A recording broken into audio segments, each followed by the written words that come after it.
Welcome back. You're live with Expresso. Thank you so much for joining us at the start of a beautiful long weekend. Of course, the weekend also plays host to the Two Oceans Marathon.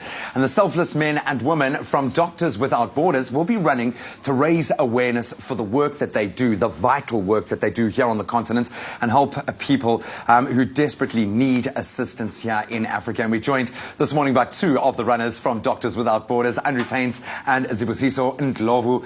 Gentlemen, you don't look nervous at all. Come on, man. Just thinking of the run. Yeah, no, you're in the zone, you're focused. Andries, you've got an engineering background. How did you end up at MSF? How was that journey for you? Well, I got my PhD last year. Congrats. And I wanted to, thanks. I wanted to continue the research.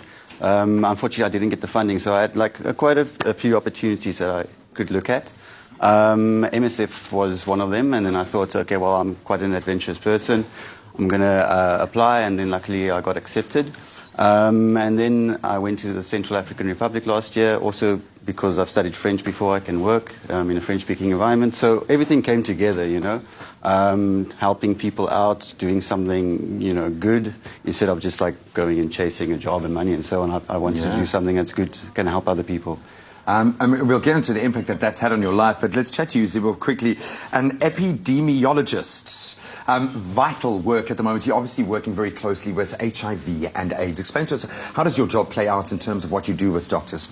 Yeah, so basically I think within Doctors Without Borders, MSF, there's a lot of projects that we do that I've been involved in. I think probably of importance, I might probably mention the one that has been crucial, which we started in 2013. Basically, it was an initiative to demonstrate that a test called viral load can be easily scaled to monitor patients who are on ARVs. So as Doctors Without Borders, we took that initiative and we tried to show that this test, which has largely been restricted to resource-rich countries, can be done here even in resource-limited settings. So we did that. I was involved in helping to coordinate that in about 7 African countries: Zimbabwe, Malawi, Mozambique, Lesotho, even the DRC.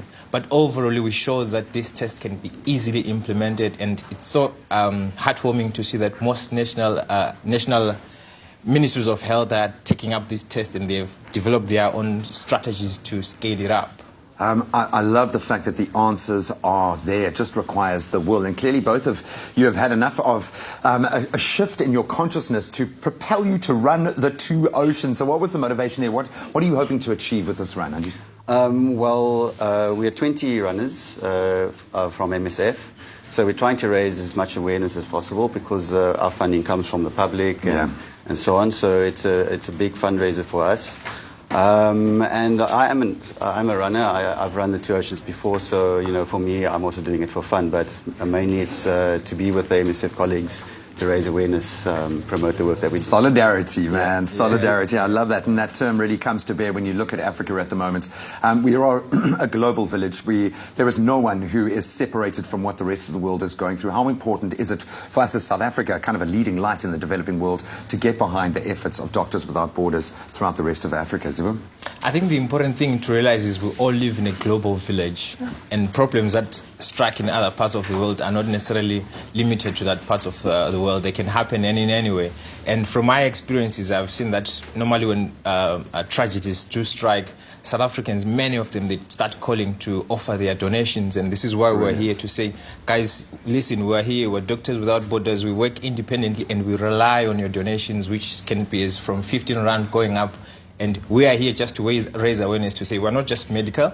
We have a lot of programs that aren't even medical. It could be responding to floods. It could be responding to refugee crisis and migrants and things like that. So we just want to raise awareness through the run to say, please help donate to save a life. You are superheroes, and your special power is you, the public.